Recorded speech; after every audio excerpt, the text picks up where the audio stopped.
Hi, Lou Pulsfer here to talk about 10 need-to-knows, quote unquote, about level and adventure design. This is not about software. This is not about platformers. It's about design.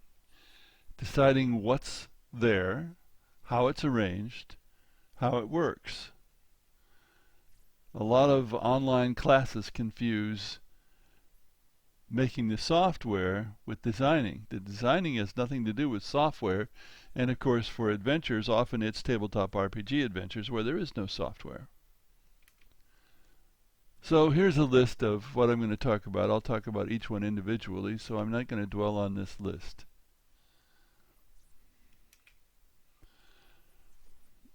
The first one is, this is a subset of game design within constraints of a particular existing game. So it's more focused, and a lot of the work has already been done for you by the parent game. You're responsible for creating an enjoyable instance or occurrence of the game.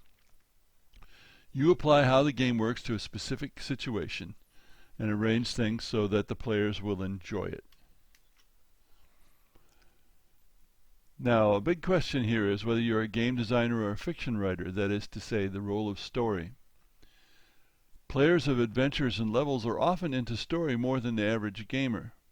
You have a choice. Let the players write their own story from a situation you create, or impose a story on the players. Now, I'm very much in favor of the first method, but others favor the second. I personally, as a player, hate to be led around by the nose, which is what happens when somebody imposes a story on me. So don't be a frustrated movie maker. It's a game. The next one is, what is the player going to do? Games are activities, whether thinking is part of that activity or not. Ask yourself what the player will do as they traverse the level or adventure. Will it be fun for your target audience? And of course, the ultimate determiner of that is the playtesting. Will your level or adventure be overcoming obstacles or solving puzzles? One of Warren Spector's rules for Deus Ex was just this. He wanted the game to be about overcoming obstacles, not about solving puzzles. Why? Solving puzzles involves finding a solution, possibly the only one, installed by the designer that always works. Once you've solved the puzzle, you're done with it. In overcoming obstacles, there shouldn't be a solution that always works, just better and worse ways of doing it.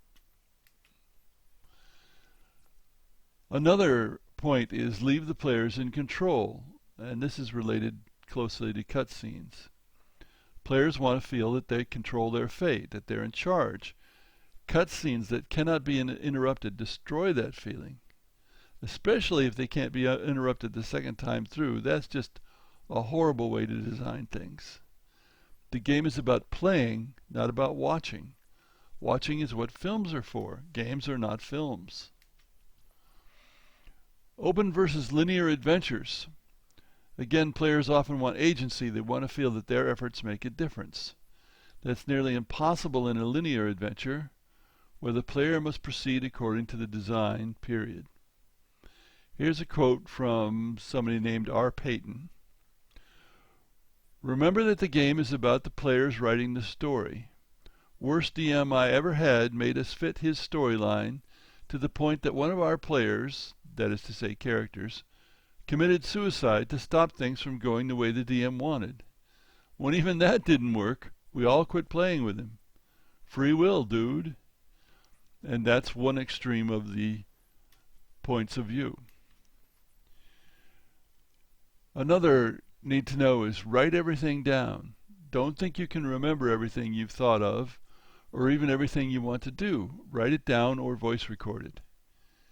And back it up, even if it's just photographing pages of a notebook.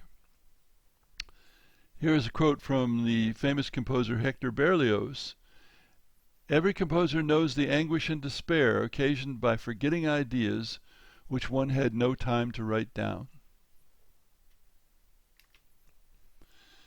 Pay special attention to pacing and phases. A constant level of excitement or danger or action is undesirable. Good pacing includes both up times and down times, contrasting one with another to make each, especially the up, more interesting. Phases, that is, changes in how the game plays over time, long term, are also desirable in any but short levels or adventures. In other words, the advice here is avoid a constant sameness in the experience. Yes, some games work with a constant sameness, especially video games, but in general they don't. Cooperative play is where it's at. It's not the next big thing, it's the big thing now. Many people have been taught to share and be cooperative rather than competitive, especially the people who play tabletop games. It's often more interesting than solo play. If your game allows it, and of course some video games are strictly single player, try to incorporate co-op into your adventure or level. And by co-op I mean the players have to help each other or they're not going to succeed. Not just that there is a group of players together, but they have to help each other to succeed. Even in RPGs, you can try to avoid the one-man army syndrome, where each individual character doesn't need help. Finally, playtesting is sovereign. There's no substitute for playtesting. What you think will happen usually won't when you first play the adventure level, and especially when other people play it. Make sure you find this out in playtesting, not when the product is released on the market.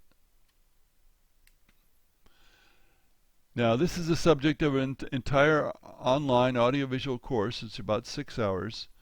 How to design levels adventures for video and tabletop games. It's on udemy.com, maybe on other platforms, and you can go to pulseforgames.com for more information and discount coupons. Thanks for listening.